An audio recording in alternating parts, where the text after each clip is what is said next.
نحمده ونستعينه ونستغفره ونعوذ بالله من شرور أنفسنا ومن سيئات أعمالنا من يهده الله فلا مضل له ومن يضلل فلا هادي له وأشهد أن لا إله إلا الله وحده لا شريك له وأشهد أن محمدا عبده ورسوله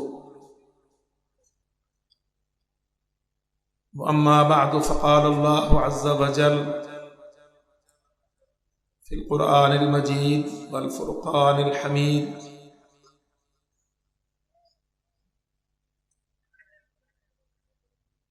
وقاتلوهم حتى لا تكون فتنة ويكون الدين لله فإن انتهوا فلا عدوان إلا على الظالمين۔ اللہ رب العزت نے انسان کو جنت سے نکال کر دنیا کی طرف بھیجتے وقت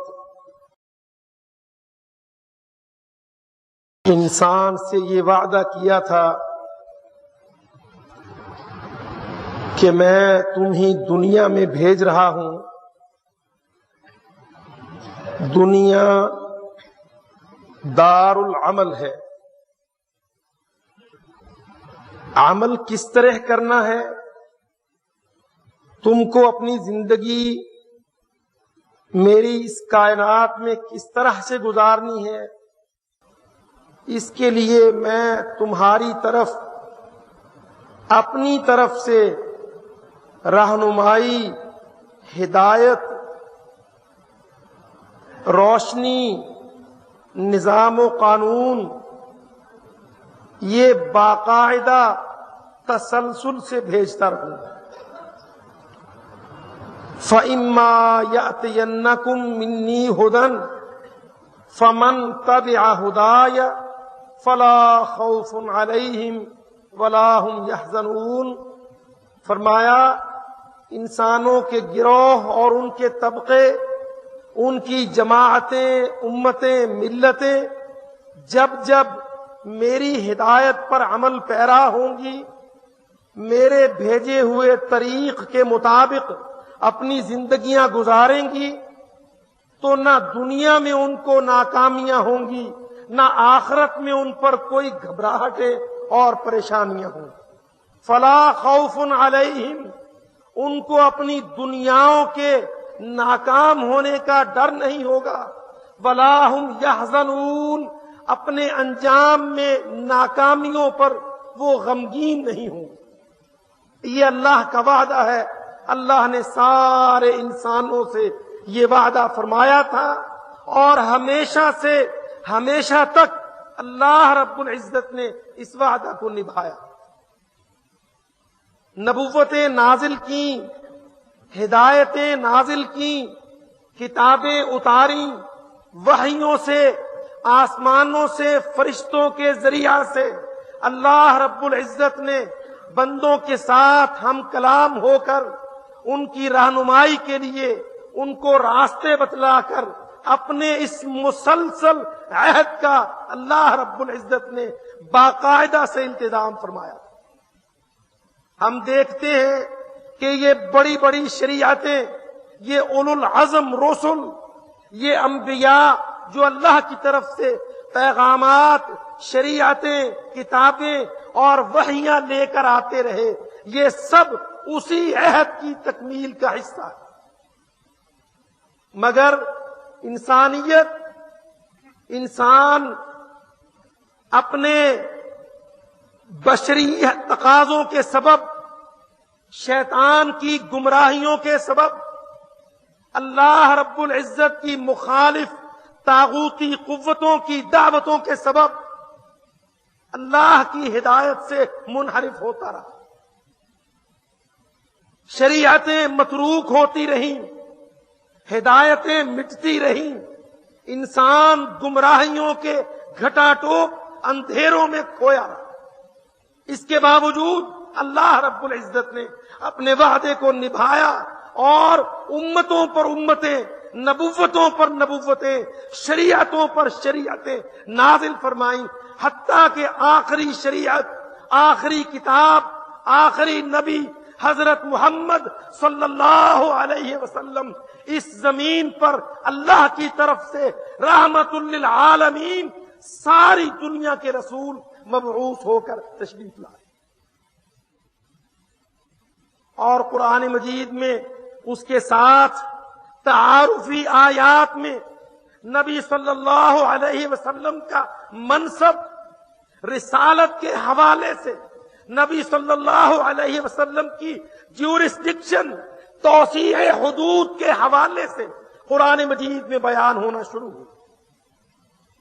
آپ تاریخ پر نظر دوڑائیں، اللہ کے رسول کی بعثت، اس سے قبل کا زمانہ، عیسیٰ علیہ السلام کے اٹھائے جانے کے 600 سال بعد، 600 سنہ، 600 برس عیسوی شریعت کے دنیا سے اٹھ جانے کے بعد، عیسائیوں کے منحرف ہونے کے بعد، جعلی صلیبوں کی تراش خراش کے بعد، یہودیت کے باطل عقائد کے دنیا میں پھیل جانے کے بعد، اللہ رب العزت نے حضرت محمد صلی اللہ علیہ وسلم کو نبی التوحید، نبی الرحمہ، نبی الجہاد، نبی السیف بنا کے دنیا میں مبعوث۔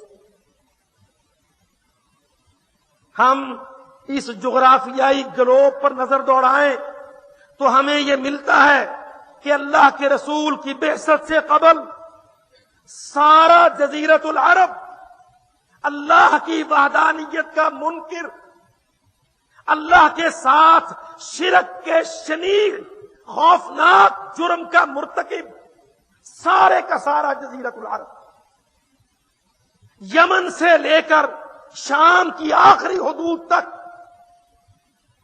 بیت المقدس، یروشلم، اردن کے علاقے، شام کے علاقے، یہ عالم اسلام، عالم عرب کا مغرب کا علاقہ، اور اس کے پیچھے مسیحی بیزنٹینی سلطنت کا پھیلتا ہوا مسیحی عروج، جو سارے یورپ کو اپنی باطل صلیبوں کی لپیٹ میں، قبضے میں، گرجاؤں کے چنگل میں پھنسا بیٹھا تھا، وہ سارے کا سارا یہ مغربی یورپ،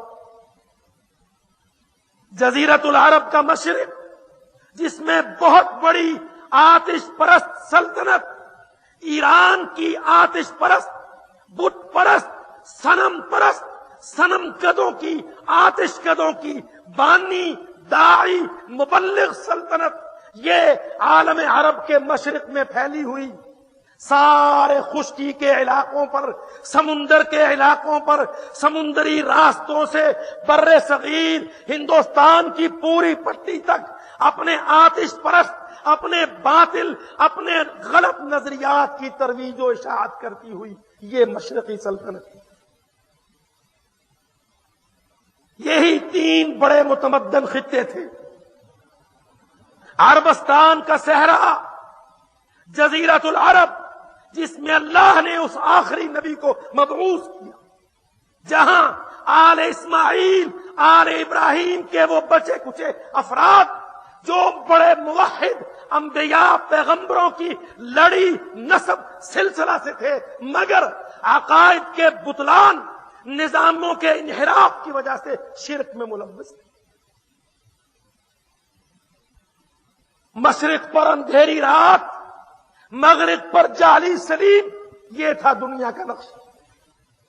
اللہ رب العزت نے اس نقشے کو توڑتے ہوئے جزیرۃ العرب کے قلب مکہ مکرمہ میں غار حرا کے اندر پہلی وحی نازل فرمائی، پہلی وحی شریعتوں کے نزول کا تسلسل قائم کرتے ہوئے، ہدایتوں کے بھیجنے کا وعدہ وفا کرتے ہوئے حضرت محمد صلی اللہ علیہ وسلم توحید کی دعوت کے ساتھ لا الہ الا اللہ، اللہ اکبر، اس نعرے کے ساتھ اللہ نے اپنے نبی کو دنیا میں مبعوث کیا۔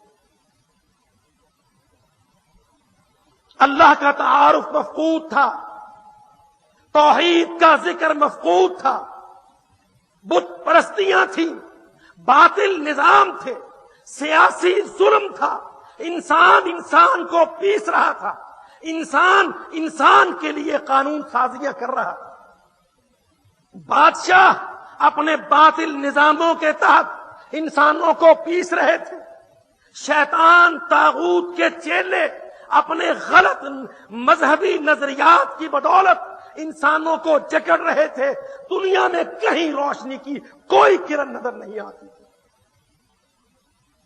اللہ نے اپنے نبی کو مبعوث کیا، یا ایھا المدثر قم، اے چادر اوڑھ کے لیٹ رہنے والے، انسانوں کی گمراہی سے فکر مند، اپنی شریعت کے انجام سے فکر مند، اٹھ کھڑا ہو، قم، اٹھئے، فانذر، لوگوں کو شرک کی گمراہی سے، شرک کی شناخت سے، اللہ کی بغاوت سے، اللہ کے مقابلے میں، اس کے نظام کے مقابلے میں باطل نظاموں کی اطاعت سے، فانذر، لوگوں کو ڈراؤ اس انجام بد سے۔ وَرَبَّكَ فَكَبِّرْ، ان کے باطل نظریات کو توڑ کر اپنے اللہ کی کبریائی کا نعرہ بلند کر۔ میرے بھائیوں، یہ پس منظر توحید کی دعوت کے لیے ہمیشہ سے ہمیشہ تک، جب بھی آپ یہ چاہیں کہ یا اللہ ہمیں توفیق بخش کہ ہم توحید کی دعوت کو عام کریں، تو دنیا کے اندر توحید کے نعرے کے کھڑے ہوتے وقت یہ پس منظر سیاسی، مذہبی، ثقافتی، علاقائی، اس کو ذہن میں رکھنا ہے۔ تحریکوں کے والیان، جماعتوں کے زعماء، ملکوں کے سرپرست، ان کو اپنے ذہن میں یہ منظر رکھنا چاہیے۔ اللہ نے توحید کو بلند کیا، نبی صلی اللہ علیہ وسلم نے مکہ مکرمہ کے اندر جو جزیرۃ العرب کا قلب، وسط، پوری دنیا کا وسط، اللہ کا مقدس گھر، وہاں سے اس دعوت کا آغاز۔ اللہ اکبر، اللہ احد، اللہ الصمد، لم یلد ولم یولد ولم یکن لہ کفوا احد۔ یہ چھوٹی سی سورت، 4 آیتوں پر مشتمل یہ سورت، ہم اپنے بچوں کو پڑھواتے، یاد کرواتے ہیں، مگر اس کے اندر اللہ رب العزت نے اسلام بمقابلہ یہودیت، اسلام بمقابلہ عیسائیت، اسلام بمقابلہ ہندو کا شرک، اسلام بمقابلہ ایران کی آتش پرستی، اس چھوٹی سی صورت میں عقیدہ توحید کو اللہ رب العزت نے سمو۔ قل اے محمد، ان سے کہہ دیجئے، هو اللہ احد، جس اللہ کی توحید کے پیغام کو سنانے میں جزیرۃ العرب میں کھڑا ہوا، مبعوث ہوا، وہ اللہ 3 نہیں، عیسیٰ مریم مل کر اللہ نہیں، عزیر علیہ السلام کو بیٹا بنا کر اللہ نہیں، احد، وہ ایک ہے، اکیلا، وحدہ لا شریک۔ الصمد، وہ ساری شراکتوں سے، سارے کوآپریشن سے، سارے تعاونوں سے بے نیاز، مستغنی، تنہا ذات۔ انسانوں کے لیے تنہا ہونا عیب ہے، اللہ کے لیے تنہا ہونا کمال ہے۔ انسان شراکتوں کا محتاج، تعاون کا متقاضی، اس لیے کہ یہ کمزور ہے، یہ بے بس ہے، اس کے 2 ہی ہاتھ ہیں، اس کی 2 ہی آنکھیں ہیں، 2 ہی اس کے کان ہیں، یہ سننے سنانے کے لیے، باتیں سمجھنے بتلانے کے لیے مشاورت کا، شریک کار کا متقاضی اور محتاج ہے، اللہ نہیں۔ اس کی صلاحیتیں، اس کی قوتیں، اس کی قدرتیں، اس کی طاقتیں بے پناہ ہیں، ان گنت بے شمار ہیں، اس کو نہ زوال ہے، نہ اونگ ہے، نہ نیند ہے، نہ نقص ہے، نہ کمی ہے، نہ وہ اولاد کا محتاج ہے، نہ وہ ماں باپ کے سامنے جھکنے کا پابند ہے۔ اللہ الصمد، وہ بے نیاز ہے ان تمام کمزوریوں سے۔ اللہ اکبر، جب یہ عقیدہ توحید کا مکہ مکرمہ میں پھیلنا شروع ہوا، نبی صلی اللہ علیہ وسلم نے دعوت توحید کو عام کیا، فوراً رد عمل ہوا ہے ایسا رب اس کا داعی کہے کہ وہ ایک ہے، سارا فرانس، پورا یورپ، شام کی رومی حکومت، سارے پادری اور پوپ کہیں وہ تین ہے، یہ داعی کہے وہ ایک ہے، اس کو برداشت نہیں کیا گیا اس کام۔ وہ کہیں اللہ کا بیٹا ہے عیسیٰ، یہودی کہیں عزیر اللہ کا بیٹا ہے، قرآن کی دعوت ہے لم یلد اللہ نے کسی کو نہیں جنا۔ اسی وقت تصادم کی ابتدا ہو گئی، اسی وقت معرکہ بپا ہو گیا، روم کے ایوانوں میں زلزلہ آ گیا، ایران کی آتش پرست حکومتیں اسلام کے خلاف مسلح جد و جہد پر، حملہ آوری پر، فوجیں چڑھانے پر اسی وقت تیار ہو۔ میرے بھائیوں، یہ عقیدہ توحید ہے۔ نبی صلی اللہ علیہ وسلم کی دعوت مکہ میں پھیلنا شروع ہوئی، مکہ مکرمہ کی مشرک سیادت، ابو جہل ابو سفیان کا سیاسی زعامت کا چسکا، ان کی پشت پر یمن کی حکمرانیاں، ان یمن کے حکمرانوں کی ایرانیوں کی باج گزاریاں، سارے کا سارا سلسلہ ایک دم مل گیا مسلمانوں پر، ظلم و ستم کا، ان پر مشقتوں کے پہاڑ توڑنے کا سلسلہ شروع۔ غور فرمائیے، توحید کی دعوت جب کھڑی ہوتی ہے، کفر کی طرف سے اسی وقت اس کی راہیں روکنے کا سلسلہ شروع ہو جاتا۔ اللہ کی قسم، ہم نے توحید کو نہیں سمجھا، ہم توحید کو لے کے چلتے ہیں کافروں سے ہاتھ ملاتے ہوئے، ان کے ملکوں کے ساتھ کوآپریٹو ٹرینڈ، کو ایگزسٹنس، اشتراک عمل، اشتراک وجود، پھر ہم واحد، پھر وہ مشرک، اور یوں ہی ہم چل رہے 50 سالوں سے 55 ملک مسلمانوں کے، اور ایک دعوت محمد صلی اللہ علیہ وسلم کی مکہ مکرمہ کے اندر جب توحید کی دعوت شروع ہوئی، ساری دنیا کے کافر اس دعوت کو مٹانے، اس کو ختم کرنے، ان کی آوازوں کو دبانے، ان کے افراد کو سزا دینے، ان کو قتل و غارت سے دبانے کے لیے ساری دنیا کے مشرک و کافر جمع ہوئے۔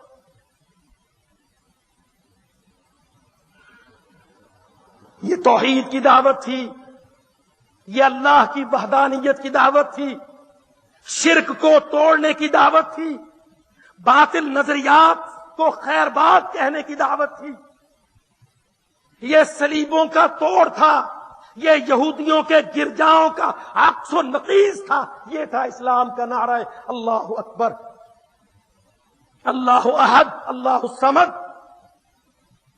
اس دعوت پر نبی صلی اللہ علیہ وسلم نے اپنی جماعت کا آغاز کیا، اپنی تبلیغ کا آغاز کیا۔ مکہ مکرمہ کے افراد، مکی سوسائٹی کے لوگ ایک ایک کر کے کشاں کشاں نبوت کی مجلس میں داخل ہوتے گئے، توحید کے دائرے میں داخل ہوتے گئے، یہاں جماعت بنتی گئی، افراد مہیا ہوتے گئے، ان کو توحید پر اللہ رب العزت مختلف آیات سے، مختلف صورتوں سے ان کے عقائد شرکیہ کو رگڑ مانج کے ان کے اندر توحید کا اخلاص، توحید کا نکھار بھرتا رہا، ان کو تیار کرتا رہا۔ اللہ رب العزت ان کی تربیت فرماتا۔ صرف یہ معنی نہیں توحید کے کہ عبادت اللہ کی کرنی ہے، خالی عبادت نہیں، اطاعت بھی اللہ کی کرنی ہے، خالی اطاعت نہیں، نظام اللہ کا ماننا ہے، قانون اللہ کا ماننا ہے، دستور اللہ کا ہوگا، حکم اللہ کا چلے گا، تیری ذات پر، تیرے گھر پر، تیری جیب پر، تیرے افراد پر، تیرے معاشرے پر، تیری تجارتی منڈیوں پر، تیرے دفتر کے نظاموں پر، تیری فیکٹریوں کارخانوں پر، تیرے سیکریٹری ایڈز پر، تیری سینٹ اور اسمبلی پر اللہ کا حکم چلے گا۔ یہ توحید توحید کے اندر درس تھا جو مکی زندگی میں اس جماعت کو ملتا رہا اور اس کی تربیت اخلاص کے ساتھ گہری سے گہری ہوتی چلی. یہ معاشرہ تشکیل پایا مکی. اس معاشرے کے خلاف مکہ مکرمہ کے کافر و مشرک، ایران کے آتش پرست، روم کے بت پرست صلیب پرست، یمن کے عرب قبائل کو پوجنے والے سارے جمع ہوتے رہے، مگر اللہ تعالیٰ نے اس جماعت کی تربیت فرمائی. ان کو ظلم و ستم میں صبر، ان کے اندر برداشت اور حوصلہ، ان کے اندر حلیمی اور پختگی، ان کے اندر اللہ کی توحید، اللہ کی اطاعت، اللہ کا نام، اس کے کلمہ کو بلند کرنے کے لیے قربانیاں دینے کی مشق، گرم پتھروں پر لیٹنا، اپنا خون بہانا، اپنی جانوں کو اس کی راہ میں قربان کرنا، یہ تربیت کا مرحلہ اللہ تعالیٰ ان کو اس سے گزارا.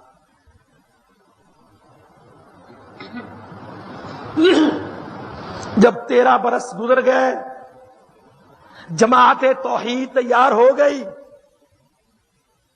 18 کروڑ نہیں، پاکستان کی آبادی جتنے نہیں، آج سعودی عرب کی آبادی جتنے نہیں، کل 160 آدمی، کل 160-65 آدمی. 13 برس نبوت کی تربیت، توحید کا درس، صبر کی پختگی، ایذا رسانی کو برداشت، عقیدے پر قائم رہنا، عقیدے کو نہ چھوڑنا. ابو جہل ہو، ابو سفیان ہو، کفر کا سردار ہو، گرم پتھر کی آگ ہو، باپوں بچوں کی قربانیاں ہو، توحید کو کبھی نہیں چھوڑنا. یہ تھا درس، یہ تربیت کے خطوط تھے، لائنز تھی جن پر مسلمانوں کی اول جماعت کھڑی ہو رہی. اللہ اکبر.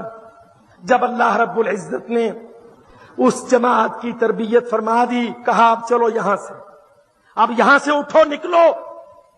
ابھی تو یہاں پر ظلم تھے، یہاں پر تمہارے ساتھ ظلم تھے، زیادتیاں تھیں، قتل و غارت تھا، تمہارے اموال کی ضبطیاں تھیں، تمہارے بچوں کا قتل تھا. اب اللہ تم سے اس علاقے، ان زمینوں، ان مکانوں، ان خاندانوں، ان قرابتداریوں، ان نسبتوں، مکہ کے یہ پہاڑ، مکہ کے یہ گھر، یہ بستی، اس کی قربانی مانگتا ہے. تم کو ہجرت کی لذت آئے، تم کو پتہ چلے کہ اسلام کے لیے گھر بار چھوڑنا سنت ہے. جماعت اول.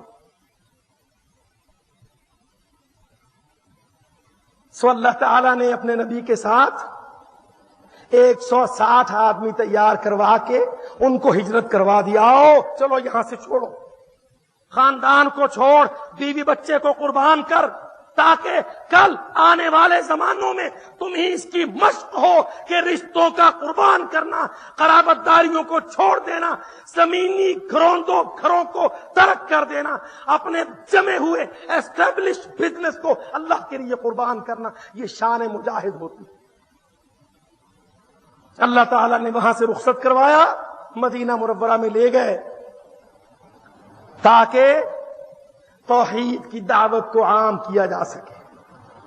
یہاں دعوت پابند تھی، مجبور تھی.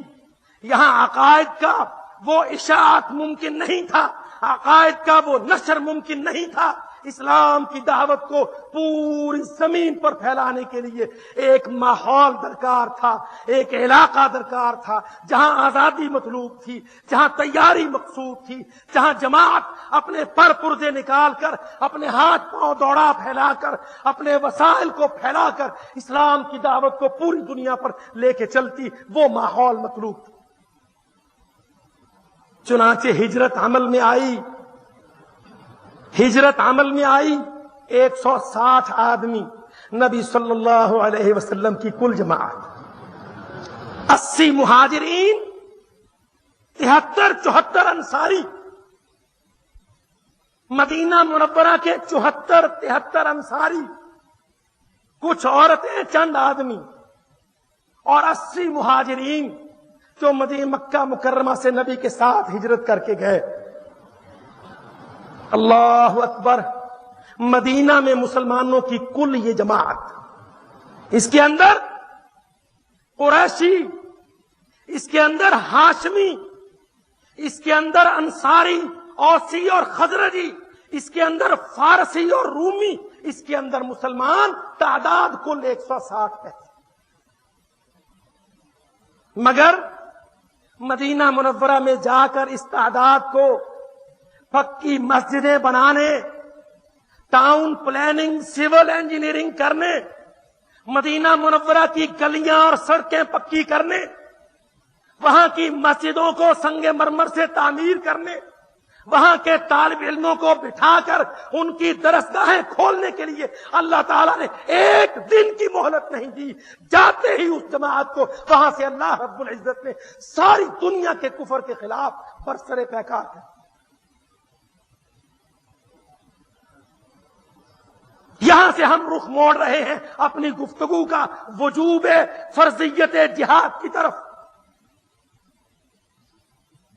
یہ وہ جماعت 165 آدمیوں کی محمد صلی اللہ علیہ وسلم کے ہاتھ پر بیعت کردہ، شرک سے تائب، توحید کی قائل، نماز کی پڑھنے والی، روزے رکھنے والی، زکات دینے والی، ارکان اسلام پر عمل پیرا، صبح کے اذکار کرنے والی، شام کی دعائیں مانگنے والی، اللہ سے ڈرنے والی، متقیوں مومنین کی 165 لوگوں کی جماعت.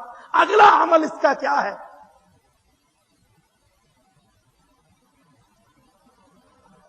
اللہ اکبر. وہ اگلا عمل جو ہم نے 50 سال میں نہیں کیا،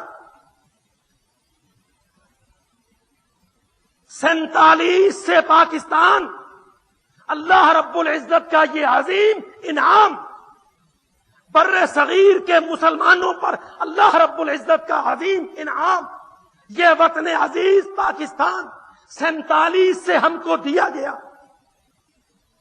ہجرتوں کے نتیجے میں.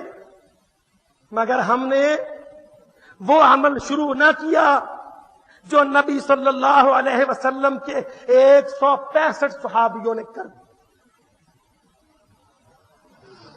ہم سمجھتے ہیں ہمارا اسلام مکمل ہے اس لیے کہ ہماری مسجد خالد سنگ مرمر کی 1.5 ایکڑ پر ہے،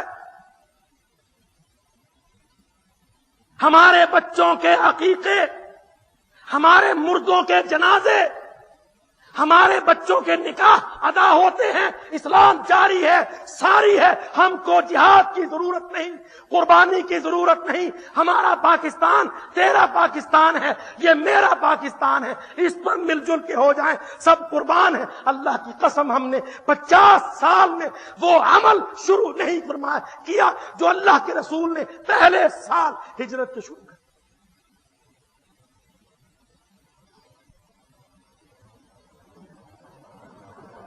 ایک 160 صحابی، نبی ان کے ساتھ.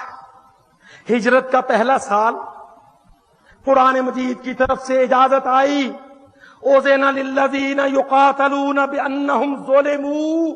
اوزینا، اللہ سے اذن مل گیا. مسلمانوں تم کو ہاتھ روکنے کی پابندی تھی، تم کمزور تھے، مکہ مکرمہ میں جماعت نہیں تھی، جہاد کی مشق نہیں تھی، اسلحہ سازی نہیں تھی، دستوں کی روانگی نہیں تھی، عمارت کا قیام نہیں تھا. اب مدینہ آ گیا، تمہاری ہجرت ہو گئی.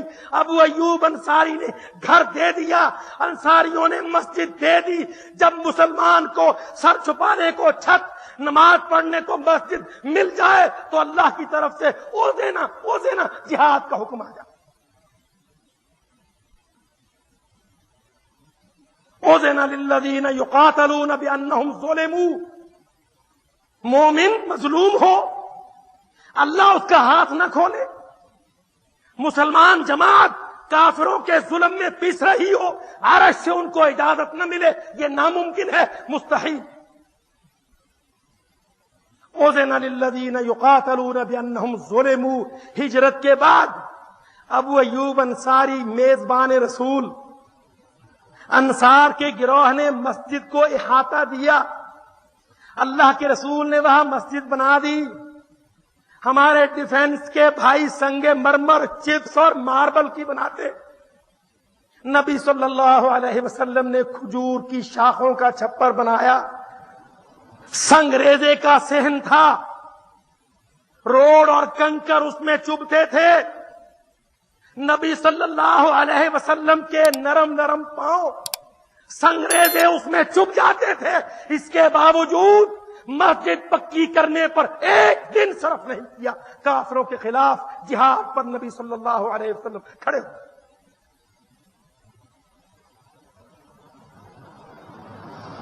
سوچئے، غور کیجئے، 165 آدمی اور عرب کی سب سے بڑی قوت کے خلاف اعلان جنگ، اعلان جہاد کیسے ممکن ہے؟ جنگوں میں ایک ترتیب ہوا کرتی ہے.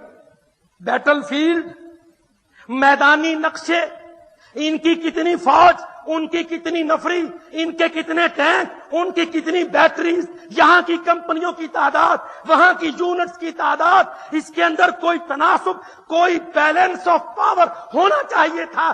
یقینی طور پہ ہوا کرتا ہے، مگر نبی صلی اللہ علیہ وسلم نے عالم اسلام کے اندر آنے والی رہتی دنیا تک امتوں کے لیے گوریلا جنگ کا آغاز کر دیا. ہجرت کے پہلے سال جنگ بدر سے 8 مہینے پیشتر نبی صلی اللہ علیہ وسلم نے گوریلا دستے نکالنے شروع کر.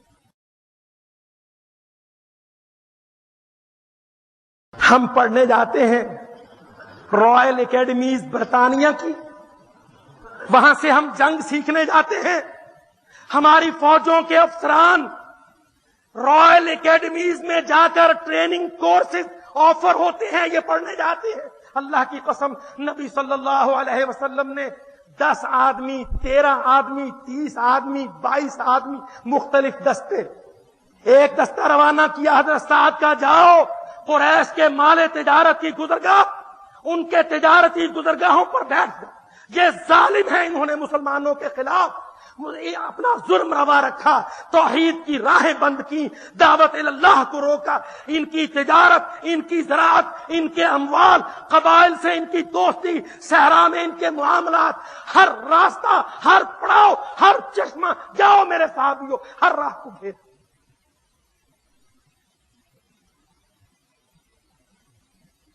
شام کی گزرگاہ راستے سارے بند. ساحل سمندر کے قریب سے گزرنے والے راستوں پر محمد کے فدائی صلی اللہ علیہ وسلم لڑائی کن کے خلاف؟ صدیوں کی جمی ہوئی عرب مشرک قوت. لڑنے والے نبی صلی اللہ علیہ وسلم کے فدائی، توحید کے پروانے. کہیں 13 کی کمپنی، کہیں 30 کا، کہیں 20 کا، طاق کا عدد عموماً چلتا. چھاپا مار گوریلا جنگ کا آغاز کیا حضرت محمد صلی اللہ علیہ وسلم. جہاں سے کافروں کو راہوں میں مال مویشی ملنے ہیں، ان کے لشکروں کو دودھ، غذا، غلہ، گندم، چارہ ملنا ہے، جہاں سے مکہ کی معیشت کو تجارت کی راہیں ملنی ہے، ساری راستے بند کر لو. کیوں؟ نبی کوئی کام اپنی گرہ سے نہیں کرتے. یاد رکھیے، نبی صلی اللہ علیہ وسلم نے آغاز کیا گوریلا جنگ. قرآن کا حکم. کیسا حکم؟ فَاقْتُلُوا الْمُشْرِكِينَ حَيْثُ وَجَدتُّمُوهُمْ. قتل کرو مشرکین کو. انہوں نے تم کو نکالا مکہ سے، انہوں نے نبی صلی اللہ علیہ وسلم کو، دعوت توحید کو، اللہ کی وحدانیت کی دعوت کو اس کے گھر سے جدا کیا. یہ دنیا میں امن کے ساتھ، سیادت و حکومت کے ساتھ رہنے کے لائق نہیں. ان کو پکڑو. فَاقْتُلُوا الْمُشْرِكِينَ، مشرکین کا قتل کرو. وَخُذُوهُمْ، پکڑو ان کو. وَاحْصُرُوهُمْ، گھیرے لگاؤ ان کے. ایمبش وَاقْعُدُوا لَهُمْ كُلَّ مَرْصَدٍ، ہر گھات کی جگہ پر ان کو پکڑو. قرآن مجید کے حکم آنے شروع ہوئے. اللہ اکبر. 13 سال کی توحید کے بعد، 13 برس کی توحید کے بعد، مکہ کا پہلا سال اور جہاد کی آیت. ایک ایک کر کے آیتیں اترتی چلی آئی. جہاد فی سبیل اللہ لإعلاء کلمت اللہ، جہاد ضد الظلم، جہاد ضد العدوان، جہاد لحفظ العرض. مسلمانوں پر ظلم ہو جہاد، مسلمان کی عزت پر حملہ ہو جہاد، مسلمان کے اموال کا لوٹ ہو جہاد، مسلمان کی آبرو کو خطرہ ہو جہاد. اللہ کی قسم جہاد آنا شروع. جہاد آتا گیا، وہ کرتے گئے، پوری دنیا ان کے سامنے بچھتی چلی گئی. ہم پڑھتے گئے، پڑھ پڑھ کے چھپاتے گئے. نہ مولوی نے، نہ مقتدی نے، نہ سیاستدان نے، نہ عوام نے، نہ شیخ الحدیث نے، نہ طالب علم نے پورے 50 برس بقرہ کی جہاد کی آیتیں، آل عمران کی آیتیں، انفال کی آیتیں، سورۃ توبہ کی آیتیں، محمد فتحنا کی آیتیں، ساری آیتیں، قتال فی سبیل اللہ، جہاد فی سبیل اللہ، سب دباتے چلے. نتیجتاً غلامیاں گہری ہوئیں. پاکستانوں کے مطلب لا الہ نہ رہے. کافروں کے نظام ملکوں پر چھا گئے. اداروں کے ادارے، ڈھانچوں کے ڈھانچے، دفتروں کے دفتر، اسمبلیوں کی اسمبلیاں، ان کی حاشیہ نشینی، ان کی کاسالسی کر. جاؤ آج جا کے اپنے دفاتر کا حال دیکھ لو. اپنا پارلیمنٹیرین سیٹ اپ، اپنا عدلیہ کا نظام، مقننہ کے ڈھانچے، اپنی سیاست و سیادت کے نظام، MNA MPA کا نظام، ایڈلٹ فرنچائز بالغ رائے دہندگی کا نظام، کافروں کے بنائے ہوئے ڈھانچوں پر پاکستانوں کا نظام آج ہمارے اوپر، آپ کے اوپر، سب کے اوپر لاگو کفریہ نظام سب کو مسجد کے باہر نظر آتا. ایک ایک کر کے احکام خداوندی ٹوٹے.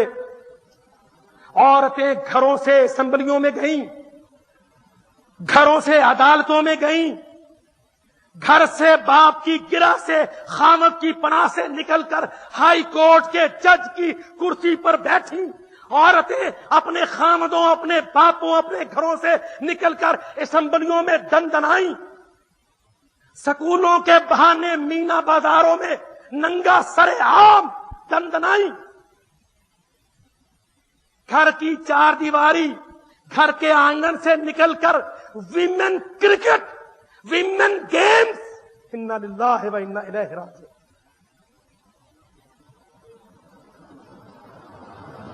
عورتوں کی ہاکی. محمد کی امت صلی اللہ علیہ وسلم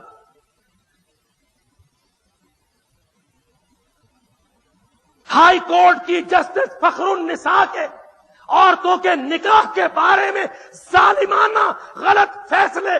محمد کی امت عدلیہ کا نظام قرآن کے مقابلے میں، قسط اور عدل کے مقابلے میں باطل عدلیہ کا نظام، اللہ کی حاکمیت کے مقابلے میں جمہوریت کا ظالمانہ، کافرانہ، عوامی حاکمیت کا نظام. قرآن مجید کی اطاعت کے مقابلے میں افراد، انسانوں، اسمبلیوں، پارلیمنٹس کے وضع کردہ دستوروں کا اطاعتی نظام. کیا چیز پیش کرتے ہیں آج ہم؟ یا اللہ ہم نے یہ کیا اس ملک میں. ہمارے ذہن میں وہ نقشہ ہی مفقود تھا. ہم نے جینا کیسے ہے، اپنی آئیڈینٹی کو بحال کیسے رکھنا ہے، ہمارے عقیدے کی بنیاد کیا ہے، اس بنیاد کو ہم نے کھڑا کیسے کرنا ہے. اس بنیاد پر اسلام کے نظام کی عمارت، سیاسی، مذہبی، معاشی، معاشرتی، اقتصادی پوری عمارت کیسے بنا کے دکھانی ہے. کوئی چیز ہمارے ذہن میں زندہ نہیں، تازہ نہیں. نبی صلی اللہ علیہ وسلم جہاد پر کھڑا کرتے ہیں اپنی جماعت. اللہ تعالی حکم دیتے ہیں، تربیت کرتے ہیں. اللہ اکبر. نبی کی زبان پر جہاد کا حکم، صحابہ کے اعضاء میں پھرتی اور تیزی، مشق اور تربیت۔ اللہ تعالیٰ قرآن مجید میں جہاد کے استاد بن کے امت مسلمہ کو جہاد سکھلا رہے ہیں۔ فاقتلوا المشرکین، مشرک کو قتل کرو۔ آج پوچھو کسی بچے سے سب سے بڑا مشرک کون ہے، کہے گا ہندو۔ ہم کیا کر رہے ہیں؟ ہندو کا قتل یا اس سے دوستی؟ کہ جی ہمارا تو وزیر تجارت کہتا ہے ہندو سے تجارت کرو، ہمارا تو وزیر کرکٹ کہتا ہے، کرکٹر نمائندہ کہتا ہے ہندو ٹیموں کے ساتھ کرکٹ کے سیشن کا۔ انا للہ و انا الیہ۔ تیرا پاکستان ہے، یہ میرا پاکستان ہے۔ اللہ کے بندے، اس کو اللہ کا پاکستان بنا اس کو اللہ کا پاکستان۔ یہ تیرا نہیں تھا، یہ میرا نہیں تھا۔ ہندو بے ایمان تھا، Lord Mountbatten please general Gracey viceroy کے ساتھ مل کر ہم کو پیستا تھا۔ تو بھی روتا تھا، میں بھی روتا تھا، دیوبند سے بھی چیخیں تھی، بنارس کے سلفی مدرسے بھی روتے تھے۔ نہ تیرا پاکستان تھا نہ میرا پاکستان۔ تیرے اور میرے اندر یہ قوت اور طاقت نہیں تھی۔ سارے اجمیر کے خواجے روتے تھے، سارے ہندوستان کے پیر روتے تھے، سارے دارالعلوم روتے تھے، مگر ہندو انگریز کے ساتھ مل کر مسلمان کو پیس رہا تھا۔ تیرے اور میرے اندر آزاد ملک لینے کی ہمت و طاقت نہیں تھی۔ دیا تجھے بھی اور مجھے بھی، میرے مہاجر باپ کو، تیرے مہاجر باپ و دادے کو دیا اللہ نے یہ ملک، یہ پاکستان۔ اس کو اللہ کے نام کر، اپنے آپ کو بھی اللہ کے نام کر، اس ملک کو بھی اللہ کے نام کر۔ جب تو اس کو اللہ کے نام لگائے گا تو نبی نے مدینہ اللہ کے نام کیا تھا، اللہ نے نبی کو جواب میں پوری دنیا دی، سیادت دی، روم کی، ایران کی، عراق کی، بغداد کی، یمن کی، مصر کی، افریقہ کی، ساری طاقت اللہ نے نبی کو دی۔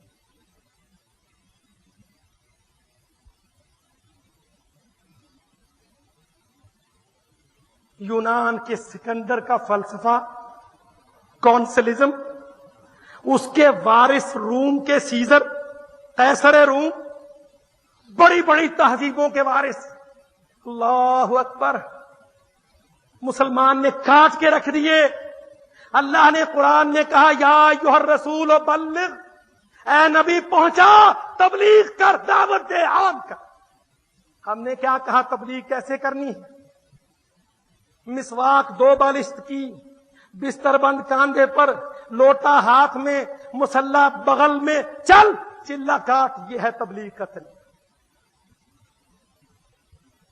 اللہ نے نبی کو کہا یا ایھا الرسول، اے میرے پیغامبر، تو دنیا کا داعی ہے، تجھے میں غار حرا سے اتار کے نیچے لایا، تو گھر میں کمبل کے ساتھ چھپ گیا، میں نے کمبل اتروا کے تیری دعوت کو دنیا میں کھڑا کیا، بلغ، اب تو پہنچا پوری دنیا۔ ما انزل الیک من ربک، ما انزل الیک من ربک، جو تیرے رب کی طرف سے تجھے توحید، عقیدہ، جہاد اللہ کی طرف سے مل رہا ہے، اس کو عام کر۔ چنانچہ نبی کھڑا ہو گیا، اللہ اکبر، نبی نے درباروں میں خط لکھ دیے، روم کا دربار، یمن کا دربار، مصر کا دربار، فرعونوں کے بعد گزار، ایران کے کسرا، پوری دنیا میں نبی نے خط لکھ دیا، مجھے میرے رب نے تبلیغ کا حکم دیا ہے، یہ میری تبلیغ تم تک پہنچ رہی۔ وَإِن لَّمْ تَفْعَلْ، اے محمد صلی اللہ علیہ وسلم، اگر آپ نے تبلیغ اسلام کو ایران تک، عراق تک، یمن تک، مصر تک، ہندوستان تک، ان لم تفعل، اگر تو نے نہ پہنچایا، فما بلغت رسالتہ، تو نے اپنی رسالت کو پھر ادا نہیں کیا۔ یا اللہ، پوری دنیا کے بادشاہ، میں مدینہ کا تنہا چھوٹی سی جماعت کے ساتھ، فرمایا واللہ یعصمک من الناس، اللہ تجھے رومن ایمپائر سے بچائے گا، پرشین پاور سے بچائے گا، سپر پاور سے، واللہ، اللہ یعصمک، تجھے بچائے گا، من الناس، پورے انسانوں کے ظلم اور ان کے حملوں سے۔ یہ ہے جہاد کی دعوت کا قاعدہ، بیس۔ نبی صلی اللہ علیہ وسلم نے اس پر دعوت کو کھڑا کیا۔ اللہ رب العزت نے اس دعوت کو جہادی رنگ میں تربیت فرمائی، کیریکٹر وضع کر دیے۔ کیریکٹر الذین آمنوا یقاتلون فی سبیل اللہ۔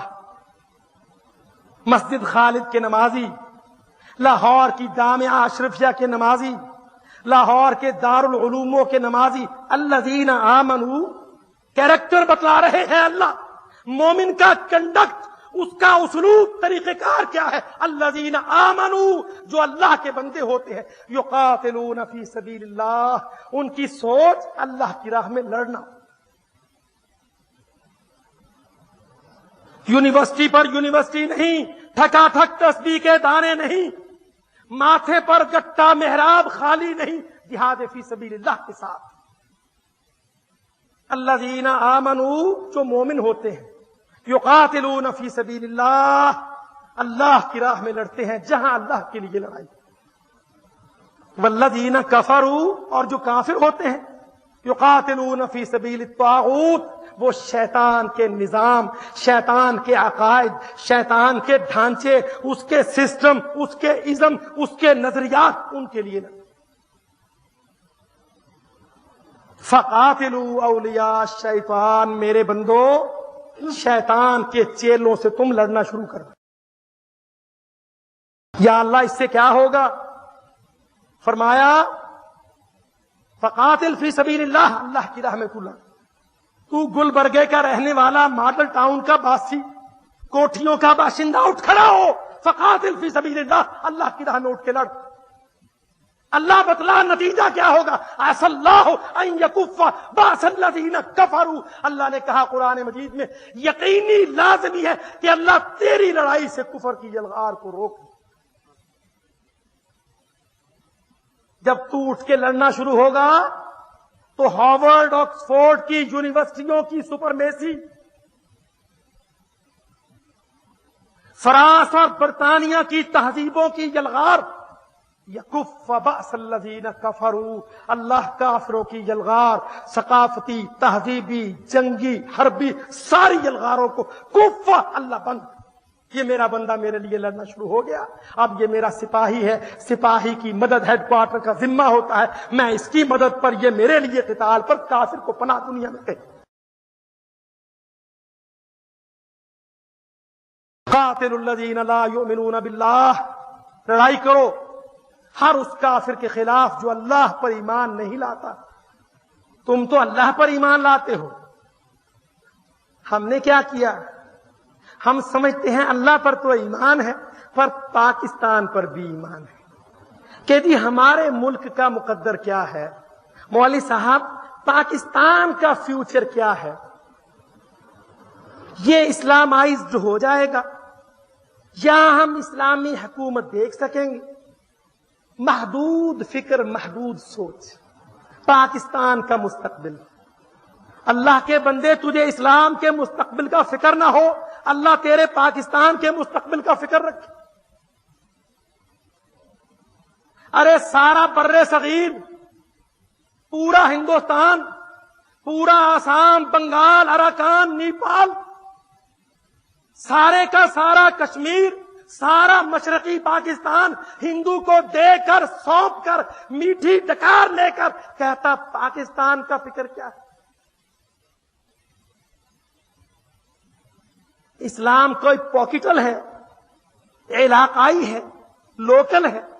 اللہ کے بندے، یہاں اگر تجھے پاکستان کا فکر ہے تو پاکستان کو اسلام کا مرکز بنا۔ 80 کروڑ 50 کروڑ مسلمان، سب کانٹیننٹ کے، بر صغیر کے 50 کروڑ مسلمانوں کے دفاع کا، عزت کا، آبرو کا، مسجد کا، امن کا، وقار کا، عورت کا، مرد کا حفاظت کا سوچ، اللہ تیرے پاکستان کو بچائے۔ پاکستان کا دفاع، ہندوستان کی جنگ میں پاکستان کا دفاع، کشمیر کی آزادی میں پاکستان کا دفاع، یہاں کے سیلابوں کی روک تھام، مقبوضہ کشمیر کے اندر لڑی جانے والی جنگ میں مسلمان کا کامیابی کے ساتھ ہمکنار ہونا، سیلابوں کا دفاع، پاکستانوں کا دفاع، عزت چار دیواری کا دفاع۔ دارالہدا آج بھی ہمارے سیاسی زعماء کہتے ہیں الیکشن کروا لو ملک ٹوٹ جائے گا، الیکشن کروا لو ورنہ ملک ٹوٹ جائے گا۔ اللہ کی قسم ہم آج یہاں آپ کے سامنے اس منبر پر جو ہم کو اللہ رب العزت نے ہمارے نبی کو بخشا تھا، وہاں سے ورثے نے یہ ہم طالب علموں کو ملا ہے، اس منبر پر کھڑے ہو کر کہتے ہیں آج جہاد کو شروع کر پاکستان بچ جائے گا، نہیں کرے گا تو پاکستان نہیں بچے گا۔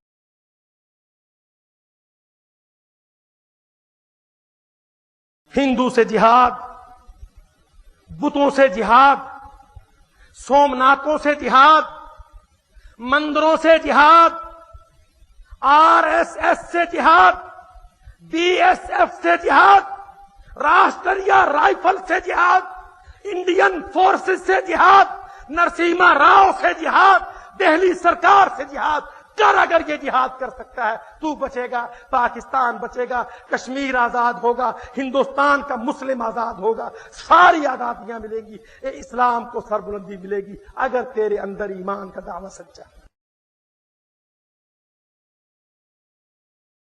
اور اس جہاد کا آغاز کر گوریلا جنگ سے، نبی صلی اللہ علیہ وسلم نے آغاز گوریلا جنگ سے کیا تھا۔ حضرت سعد کو دستہ دے کے بھیجا، جاؤ فلاں پانی پر مشرکوں کے اونٹ اور قافلے آ کے رکیں گے، حملہ کرو۔ فلاں صحابی کو دستہ دے کے بھیجا، جاؤ وہاں کی گزرگاہ سے قافلہ گزرے گا، ان کو پکڑو۔ تھوڑی جماعت بڑی فوج پر گوریلا جنگ میں قبضہ پا لیتی۔ گوریلا جنگ سے نفسیاتی بوسٹ اپ ملتا ہے، نفسیاتی ہمت و طاقتیں ملتی ہیں، لڑنے کی مشقیں ہوتی ہیں۔ مدرسوں میں 30 سال کے معطل بیٹھے ہوئے طالب علم اور استاد گوریلا جنگ کی مشقوں میں اپنے حوصلوں کو کھولتے ہیں، دشمن پر حملے کے لیے دل میں قوتیں پیدا ہوتی ہیں۔ اس طرح سے اللہ تعالیٰ تربیت کرتا ہے۔ میرے بھائیوں، اللہ رب العزت نے جہاد کو کھول دیا، بند دروازوں کو کھول دیا۔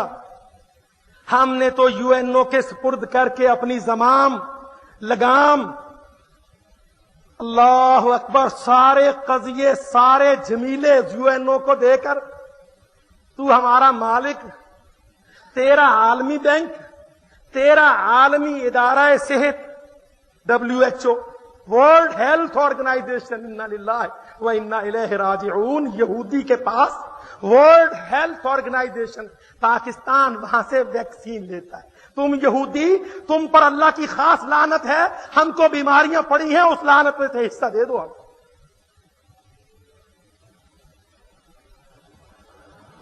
یو این او کے اداروں میں WHO، world health organisation, UNICEF, UNESCO, general assembly, سلامتی کونسل، عالمی بینک، IMF۔ پاکستان، ہم نے سارا کچھ ان کو دے دیا، ان کا دستور اپنے اوپر اوڑھ لیا۔ تیرا پاکستان ہے، یہ میرا پاکستان ہے، میٹھی بنسری بجا، جیلے یہاں، صنعتی امن، رات کا امن، تجارتی امن، ترقیاتی امن، تعلیمی امن، زراعتی امن، بتلا کوئی چیز تیرے ملک میں تجھے حاصل۔ جہاد کھڑا کرو، جہاد وہ توڑتا ہے یو این او کے کلچ کو۔ بھاگتے ہیں جہاں جہاد ہوتا ہے وہاں سے یو این او کے مبصر۔ ویکسینیشن دھڑی کی دھڑی رہ جاتی ہے، بیماریوں کا علاج جہاد کرتا ہے۔ جب معاشرے میں فاسد خون بہ جاتا ہے، اللہ پورے معاشرے کو صحت یابی عطا کر دیتا ہے۔ بیماریاں کیوں آتی ہیں؟ خون فاسد جمع ہے، جہاد میں نہیں نکلا۔ غربتیں کیوں آتی ہیں؟ جہاد، اموال سے جہاد کو تم نے کھڑا نہیں کیا، اللہ تمہارے مالوں کو برکت چھین کر تم کو غربت دے رہا۔ جہالتیں کیوں آتی ہیں؟ غلامیاں کیوں آتی ہیں؟ تم نے جہاد کو کھڑا نہیں کیا. جہاد مسلمان کو عزت سے ہمکنار کرتا ہے. سب کانٹیننٹ کا مسلمان آج مظلوم، مجبور، مقہور، کانگریس پلید، انڈین حکمران، ان کے ظالم مشرک پنڈت برہمن، ایل کے اڈوانی پلید، سارے کے سارے مسلمانوں کو للکار. عزتوں کا نیلام، بہو بیٹیوں کی آبرو ریزی، مسلمان کا قتل عام، اس کی املاک کو نظر آتش، اس کی مساجد میں عیدوں کے دن سور چھوڑ دینا. میرے بھائیوں، اپنی مسجدوں کے امن کو غنیمت جانو. اس وقت سے بچو کہ اللہ تعالیٰ مسجدوں کا امن چھین. خدا کی قسم، ہندوستان میں عید کے تہواروں کے دن ہندو سور کا ریوڑ لا کر مسجد و عیدگاہ میں داخل کرتے ہیں. عیدیں مناتے ہو، عیدیں مناتے ہو، آؤ، سوروں کا باڑا مسجد میں ہے، جاؤ دیکھو یہاں عید پڑھو. تہواروں کے موقعوں پر بہو بیٹیوں کی عزتیں لوٹ کر سرے بازار ان کی ویڈیو دکھائی جاتی ہے. عید کے لیے چٹے کپڑے پہن کے جاتا ہے دہلی کے مسلمان، دیکھ تیری بہو، تیری بیٹی، اس کی عصمت دری کا منظر دیکھ. کیا فلسفی ہے آج؟ منہج کیا ہے جماعتوں کے پاس؟ اس ذلت سے نکلنے کا، اس غلامی سے آزادی کی طرف اٹھنے کا، ان کشمیروں روتے سسکتے جلتے چناروں کی آزادیوں کا منہج کیا ہے اگر تم جہاد کو کھڑا نہیں کرتے؟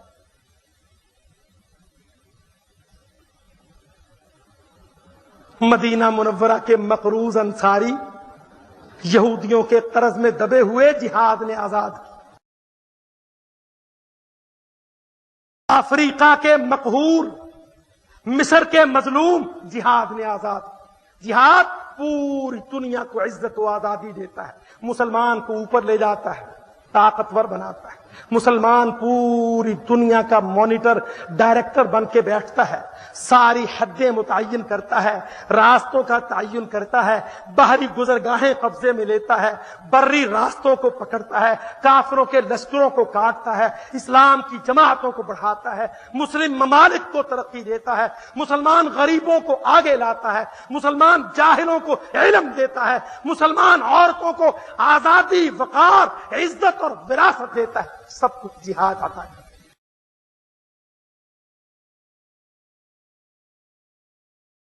سب کچھ جہاد عطا کرتا ہے. میرے بھائیوں، اللہ رب العزت نے قرآن مجید میں جہاد کے لیے ہماری تربیت فرمائی ہے.